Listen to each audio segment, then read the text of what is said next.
गर्मियाँ किसी भी प्रेग्नेंट फीमेल के लिए काफ़ी चैलेंज भरी हो सकती है, क्योंकि उसकी प्रेगनेंसी के लक्षण तो है ही हैं, साथ में गर्म तापमान, गर्म टेम्परेचर आपके आसपास के एनवायरनमेंट में होने की वजह से भी कई ऐसे लक्षण हैं जो एक प्रेग्नेंट फीमेल को काफ़ी परेशान कर सकते हैं।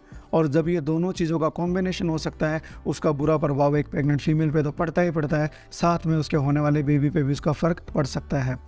आज के इस वीडियो में हम उन सभी प्रॉब्लम्स के बारे में बात करेंगे जो एक प्रेग्नेंट फीमेल गर्मियों के सीज़न में फेस कर सकती है और उसके पॉसिबल सॉल्यूशंस क्या क्या हो सकते हैं। ये सारी बातें हम डिटेल से इस वीडियो में करने वाले हैं। जाइएगा नहीं, इस वीडियो को पूरा देख के जाइएगा। ये बहुत ही फ्रूटफुल और आपके लिए बहुत जानकारी भरा हो सकता है। अगर आपको ये वीडियो आपकी जानकारी में रत्ती भर भी थोड़ा इजाफा कर पाए तो चैनल को सब्सक्राइब करने के बारे में ज़रूर सोचिएगा। और अगर वीडियो पसंद ना आए तो सब्सक्राइब मत कीजिएगा, फिर दोबारा आइएगा। अगर शायद आपको अगला वीडियो अच्छा लगे तो फिर चैनल को सब्सक्राइब कीजिएगा। बट शर्त यही है कि अगर कंटेंट अच्छा लगे तो ही आप इसको सब्सक्राइब करने के बारे में सोचना। तो जो सबसे पहली प्रॉब्लम एक प्रेग्नेंट फीमेल फेस करती है वो है डिहाइड्रेशन। मेरे हिसाब से एक प्रेग्नेंट फीमेल के लिए सबसे बड़ा चैलेंज ही यही है कि उसकी बॉडी में डिहाइड्रेशन नहीं होना चाहिए। पानी की कमी कभी भी उसको महसूस नहीं होनी चाहिए उसके शरीर को, क्योंकि प्रेग्नेंट फीमेल जिस एज वो प्रेग्नेंट है उसी एज की दूसरी फीमेल जो नॉन प्रेग्नेंट है उसके मुकाबले उसको कई गुना ज़्यादा पानी की ज़रूरत होगी, क्योंकि अब उसके शरीर जो है एक शरीर के लिए पानी नहीं पीना, उसको दो शरीर के लिए पानी पीना, इसलिए वाटर की रिक्वायरमेंट ज़्यादा होगी। क्योंकि डिहाइड्रेशन जितना ज़्यादा होगा, क्योंकि प्रेग्नेंट फीमेल में यूरिनरी ट्रैक्ट इन्फेक्शन, पेशाब के रास्ते की इन्फेक्शन होना, कॉन्स्टिपेशन होना, कब्ज़ की दिक्कत है, कभी कभी समय से पहले लेबर भी शुरू हो जाता है और इन सब का बुरा प्रभाव पड़ सकता है बच्चे की डेवलपमेंट पे। कैसे बुरा प्रभाव पड़ता है? क्योंकि देखिए, जो बच्चा मदर के गर्भाशय में पल रहा है वो एक तरह के लिक्विड के अंदर, एक फ्लूइड के अंदर तैर रहा होता है, पानी के अंदर तैर रहा होता है। इसको बोलते हैं अमनियोटिक फ्लूइड। और इसका सही लेवल बनाए रखने के लिए वो एक फीमेल का सही मात्रा में पानी पीना बहुत ज़्यादा ज़रूरी है। अगर उसके अंदर ही डिहाइड्रेशन होगी तो इसमें भी दिक्कत आएगी, बच्चे को घूमने में दिक्कत होगी और उसका न्यूट्रिशन भी उसका पूरा से उससे सही से मिल नहीं पाएगा। प्लस एक और रीज़न है कि वाटर जो होता है वो बच्चे को न्यूट्रिशन भी, खाने पीने की चीज़ें भी लेके जाता है, और वही बच्चे के शरीर से जो निकली हुई गंदगी है वो बाहर जो है माँ के ज़रिए बाहर निकलता है। लेकिन अगर पानी नहीं कम होगा, डिहाइड्रेशन होगी, तो ये सारी दिक्कतें बढ़ जाएंगी। एक प्रेग्नेंट फीमेल को अच्छी खासी मात्रा में पानी पीना चाहिए। 8 से 10 गिलास पानी का टारगेट होना चाहिए प्रतिदिन। और उसके साथ साथ में ऐसे फूड आइटम्स खाने चाहिए जो हाइड्रेशन मेंटेन कर सके, यानी कि जिनके अंदर पानी बहुत ज़्यादा हो। जितने भी मेलन्स हैं, जैसे वाटर मेलन्स हैं या फिर कोकोनट वाटर है, नारियल का पानी भी, क्योंकि उसके अंदर पोटाशियम भी होता है और दूसरे मिनरल्स भी होते हैं जो आपको काफ़ी ज़्यादा रिप्लेनिश फील करवा सकते हैं। सो देखिए, जो सिंपल वाटर पीते हो और एज़ कम्पेयर टू दूसरा फ्रूट्स और वेजिटेबल्स और कोकोनट वाटर से जो आपकी बॉडी में पानी मिलेगा, इन सब्जियों और फलों से जो पानी मिलेगा वो आपकी बॉडी में ज़्यादा अच्छे से आपको ज़्यादा बेनिफिट मिलेगा, क्योंकि इनके अंदर बहुत सारे मिनरल्स भी होते हैं।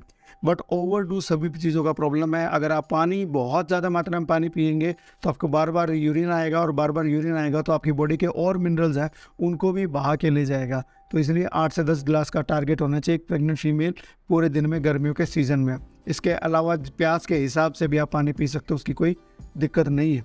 फिर है कि आपको बहुत ज़्यादा कैफ़ीन यानी कि चाय या कॉफ़ी इस तरह की चीज़ें अवॉइड करनी चाहिए। बहुत ज़्यादा नमक की इस तरह की चीज़ें, नमक या मसालेदार चीज़ें भी अवॉइड करनी चाहिए, क्योंकि नमक बहुत ज़्यादा पीने की वजह, खाने की पीने की वजह से भी आपकी बॉडी में फ्लूइड एक्यूमुलेट होता है। उसके बारे में हम आगे बात करने वाले हैं। तो अब ये बात थी डिहाइड्रेशन की और उसके सॉल्यूशन। दूसरी प्रॉब्लम है हीट एग्जॉशन, यानी कि हीट स्ट्रोक और हीट एग्जॉशन। यानी कि अगर आपकी बॉडी को बहुत ज़्यादा आपको गर्मी लग गई है, गर्मी क्या कहते हैं ना कि गर्मी मतलब हो गई है शरीर में, गर्मी मतलब कि गर्मी की वजह से एक प्रेग्नेंट फीमेल को ज़्यादा दिक्कत है, जैसे कि चक्कर आना, डिजीनेस यानी कि उसको उल्टी जैसा फील होना, नोजिया होना। उसके अलावा कई फीमेल में तो इतना ज़्यादा बॉडी का टेम्परेचर बढ़ जाता है जिसको हीट स्ट्रोक भी कहते हैं। सो वो तो ज़्यादा लाइफ थ्रेटनिंग हो सकता है। इसलिए एक प्रेग्नेंट फीमेल को हीट एग्जॉशन यानी कि गर्मी की वजह से थकान उससे अवॉइड करना चाहिए, क्योंकि ये प्रॉब्लम जो होती है प्रेग्नेंट फीमेल में ज़्यादा होने का चांस भी इसलिए भी बढ़ जाता है क्योंकि फीमेल के अंदर बहुत सारे हार्मोनल चेंजेस होते हैं। तो बॉडी जो है टेम्परेचर के लिए जो एडजस्टमेंट करती है वो एडजस्टमेंट में थोड़ी थोड़ी दिक्कत हो जाती है प्रेगनेंसी के दौरान।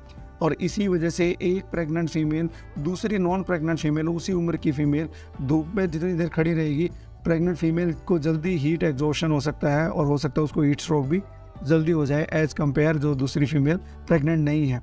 तो इसलिए आपको जो है छायादार जगह में, कूल जगह में, ठंडी जगह में, अगर एयर कंडीशन है तो और भी अच्छा है। आजकल कूलर वूलर भी बहुत अच्छे आते हैं, तो उसकी के नीचे भी आप रह सकते हो आराम से, ताकि आपको जो है ठंडा फील हो और आपको हीट एग्जॉशन वगैरह ना हो। हल्के कपड़े पहनने चाहिए, जैसे सूती कपड़े पहनने चाहिए जो एयरी हो, जिनमें से हवा भी अच्छे से आप सर्कुलेट कर पाए, ताकि आपको कम से कम पसीना आए। तो वो बहुत ज़रूरी है आपको बॉडी को कंफर्टेबल रखने के लिए। इसके अलावा जब बाहर जाना है तो ऐसा नहीं है कि कभी भी आप चले गए, आपको बाहर जाने का भी अपना टाइम जो है थोड़ा सही से मैनेज करना पड़ेगा। 10 बजे से पहले अगर सुबह का कुछ काम कर सकते हो जाने का बाहर, तो कर लीजिए, और 4 या 5 बजे के बाद ही आप थोड़ा बाहर विजिट कीजिए। उसके बीच में हमारे कंट्री में, इंडिया में जो है सन थोड़ा सा ज़्यादा तेज़ होता है उस टाइम पे, तो आपको वो अवॉइड करना चाहिए। तीसरी प्रॉब्लम एक प्रेग्नेंट फीमेल फेस करती है स्वेलिंग, एडिमा, यानी कि हाथ पाँव में या बॉडी पे कई बार, या एंकल पे, घुटनों पे स्वेलिंग फेस करती है एक फ़ीमेल। ख़ास तौर से प्रेगनेंसी के आखिरी महीनों में या आखिरी हफ्तों में काफ़ी ज़्यादा प्रॉब्लम फेस करती है, और जब गर्मियाँ होती है तो गर्मियों में ये प्रॉब्लम और बढ़ जाती है। इसके पीछे का रीज़न ये है कि जो हमारी ब्लड वेसल्स होती है, वो हमारी बॉडी के अंदर जो है खून जो है एक प्रेग्नेंट फीमेल में बच्चे की रिक्वायरमेंट को पूरा करने के लिए ज़्यादा खून भी बनाता है। तो यानी कि 40 से 50% एक्स्ट्रा ब्लड बनाता है, ताकि बच्चे की रिक्वायरमेंट को पूरा किया जा सके।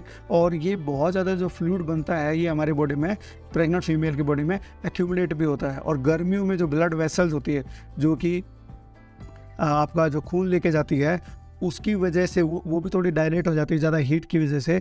उसकी वजह से भी आपको बॉडी में जो स्वेलिंग और एडिमा के चांसेस भी ज़्यादा बढ़ सकते हैं, और इसको आपको मैनेज करना बहुत ही ज़्यादा ज़रूरी होता है। इसको मैनेज करने के लिए सबसे पहली बात तो कि आपको बहुत देर तक खड़े नहीं रहना चाहिए, बहुत देर तक एक ही पोस्चर पे बैठे रही नहीं रहना चाहिए। बीच बीच में आपको थोड़ी मूवमेंट करनी चाहिए, और जब लेटते हो तो अपने पैरों को थोड़ा सा तकिए को नीचे, उसके पैरों के नीचे रखोगे तो वो आपको प्रॉब्लम थोड़ी सी सॉल्व होगी। उसके अलावा आपको कंफर्टेबल शूज़ पहनने चाहिए, बहुत टाइट सॉक्स नहीं पहनने चाहिए कि आप उसकी वजह से आपको जो है दिक्कत हो। स्टॉकिंग्स हैं या सॉक्स हैं, वो आपको टाइट नहीं पहनने चाहिए, वो लाइट ही पहनने चाहिए, हल्के ढीले पहनने चाहिए, और शूज़ भी आपके कंफर्टेबल होने चाहिए, ऐसे हार्ड और हार्श शूज़ नहीं होने चाहिए।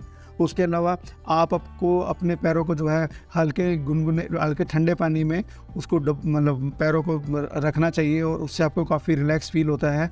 उसके अलावा आप अपने पैरों को ऊपर जो है घुटनों के ऊपर या एंकल के ऊपर हल्की फुल्की एक्सरसाइज भी कर सकते हैं। ठंडे पानी में पैर रखने से भी काफ़ी अच्छा फील होता है, ख़ास तौर से इस टाइम पे। इनफैक्ट ठंडे पानी में पैर रखने से सभी को अच्छा लगता है, बट इस टाइम पे आपको ज़्यादा अच्छा रिलीफ फील होगा। फिर चौथी प्रॉब्लम आती है कि आपको सोने में दिक्कत आती है, कि सोने में आपको परेशानी होती है।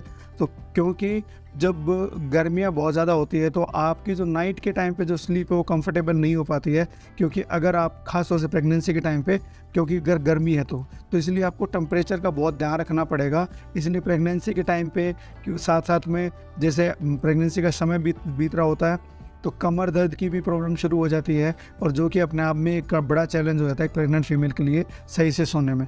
दूसरी बात है कि आप कि सीधा नहीं लेट सकते हैं, सीधा लेटेंगे तो बच्चे को उतना सही से ब्लड फ्लो नहीं पहुंचेगा। तो आपको हिदायत दी जाती है या इंस्ट्रक्ट किया जाता है, या डॉक्टर बताते हैं कि उल्टे हाथ की करवट से आपको सोना है, क्योंकि उससे क्या होता है, बच्चे को ज़्यादा अच्छा फ्लूइड जाता है, ज़्यादा अच्छे से ब्लड जाता है, तो बच्चे की ग्रोथ ज़्यादा अच्छी होती है। इसमें वीडियो बनाया हुआ है कि what is the best position to sleep during pregnancy, तो वो भी आपको जाके देखना चाहिए। दूसरी बात है कि जब गर्मियाँ, जैसे मैंने पहले भी बताया कि गर्मियों के टाइम पे और प्रेगनेंसी के दौरान जो बढ़ते हुए हार्मोन की वजह से जो बॉडी जो है टेम्परेचर को भी सही से मेंटेन नहीं करती है, तो उसको कूल रखने में और कंफर्टेबल रखने में बॉडी को काफ़ी मशक्क़त करनी पड़ती है, और उसकी मदद कर सकते हो अगर आप ठंडे और वेल वेंटिलेटेड जो है कमरे के अंदर एक प्रेग्नेंट फीमेल आराम से रहे तो बढ़िया है। उसके अलावा फुल बॉडी पिलो भी आते हैं, जिसमें पैरों के नीचे भी पिलो होता है, हाथों पे भी होगा, तो वो भी आप फुल बॉडी पिलो भी इस्तेमाल कर सकते हैं। और अगर वो नहीं है तो एक पतला सा पिलो गर्दन के नीचे, एक आपके जो है 2 पैरों के बीच में, घुटनों के बीच में, और एक आपके हाथ के बीच में। आपका पेट भी बिल्कुल सही कंफर्टेबल रहेगा, आप एक करवट सो भी पाओगे ज़्यादा देर तक, आपको दिक्कत भी नहीं होगा। दूसरी बात है कि दिन के टाइम पे भी थोड़ा आपको नैप लेना बड़ा ज़रूरी है। दिन के टाइम पे भी आपको थोड़ा सोना चाहिए, क्योंकि अगर आप अच्छे से सो लेते हो तो बच्चे की ओवरऑल हेल्थ पे काफ़ी पॉजिटिव हेल्थ फ़ायदा मिलता है। तो ऐसा नहीं है कि आप सिर्फ रात में ही सो, ड्यूरिंग प्रेगनेंसी आपको दिन में भी जो है 1-2 घंटे का रेस्ट बहुत ज़रूरी है, वो लेना ही लेना चाहिए। फिर 5वीं प्रॉब्लम आती है स्किन चेंजेस, कि आपकी स्किन में भी कई तरह के बदलाव आते हैं। प्रेगनेंसी की वजह से खुद से ही बदलाव आ रहे होते हैं, लेकिन गर्मी में उसके साथ साथ में क्या होता है, कई बार सनबर्न होना या फिर हीट रैश होना या स्किन के अंदर अलग तरह की पिगमेंटेशन होना, वो भी प्रॉब्लम साथ साथ होती है। प्रेगनेंसी में तो वो बोलते हैं ना कि मास्क ऑफ प्रेगनेंसी मेलाज्मा हो जाता है, और वो जो है सन के अंदर और ज़्यादा बढ़ जाती है वो प्रॉब्लम। तो इसलिए आपको, क्योंकि प्रेगनेंसी में क्या होता है कि ईस्ट्रोजन का लेवल बढ़ता है, और ईस्ट्रोजन का लेवल के बढ़ने के साथ साथ में मेलानोसाइट स्टिमुलेटिंग हार्मोन जो होता है, जिसकी वजह से मेलाज्मा होता है, वो भी बढ़ता है, और जिसकी वजह से हाइपर पिगमेंटेशन होती है। तो सन को एक्सपोजर होता है तो जब मेलानिन का प्रोडक्शन होता है, कई बार वो चीज़ को अलग तरीके से रिएक्ट करती है बॉडी, और जिसकी वजह से स्किन पे अलग अलग डार्क पैचेस होने लग जाते हैं, ख़ास तौर से फेस पे, क्योंकि वही ज़्यादा एक्सपोज्ड पार्ट है। उसको बचने के लिए आपको सनस्क्रीन लगाना बहुत ज़रूरी है। जब भी आपको बाहर जाना है, SPF उसका 30 से ऊपर होना चाहिए, 30 या 30 से ऊपर होना चाहिए, वो आपको पता होना चाहिए। सनस्क्रीन पे एक बार हमने एक वीडियो बनाया है, डिस्कशन उस पर डाला है, तो आप वो वीडियो भी आप देख सकते हो। इसके अलावा एक ज़रूरी चीज़ ये है कि आप हैट वगैरह आपको लेनी चाहिए, जिसमें मतलब कम से कम 2.5 से 3 इंच का जो आगे की तरफ हो, ताकि आपको फेस पे सीधी सनलाइट ना लगे। तो अगर आपको बाहर जाने की ज़रूरत पड़े तो सनस्क्रीन लगाना बहुत ज़रूरी है। आपको ऐसे ऐसे पोर्शन पे सनस्क्रीन ज़रूर लगाना जो हम लोग आमतौर पे नेकेड छोड़ देते हैं। कान के पीछे इस वाले हिस्से पे ये छोड़ते हैं, इस वाले पोर्शन पे ये वाला जो पोर्शन है, इवन लिप्स पे भी आप लगा सकते हो, कोई इशू नहीं है उसके लिए। और साथ में ये हमारे ये वाला पोर्शन है, ये वाला पोर्शन है, ये रह जाता है। इसके लिए ना सनस्क्रीन के स्टिक्स आते हैं आजकल, तो वो भी लगा सकते हैं। अगर आप अपनी उंगली से हल्के हाथ से लगाएंगे तो भी उससे कोई दिक्कत नहीं है। कान के पीछे भी जो है ये पोर्शन रह जाता है, नेक के नीचे भी, तो ये पूरा कवर करना है, अच्छे से रब करना है उसको, ताकि जो आपका सनस्क्रीन है अच्छे से अब्जॉर्ब हो जाए, ताकि आपको प्रोटेक्शन मिले उससे। तो इसलिए सनस्क्रीन कैसा होना चाहिए उसके बारे में वीडियो बनाया हुआ है तो वीडियो बच्चों के लिए कि बच्चों के सनस्क्रीन कैसे होने चाहिए, बट वो आपके लिए भी इक्वली बेनिफिशियल हैं। उसके साथ साथ जो है आपको पूरा जो है फुल बाजू के कपड़े पहनने चाहिए, हल्के कपड़े पहनने चाहिए, ताकि सन से एक्सपोजर तो मिले ही मिले, साथ में आपको बहुत ज़्यादा एक्सेस स्वेटिंग ना हो और आपकी स्किन में किसी तरह की दिक्कतें ना हो।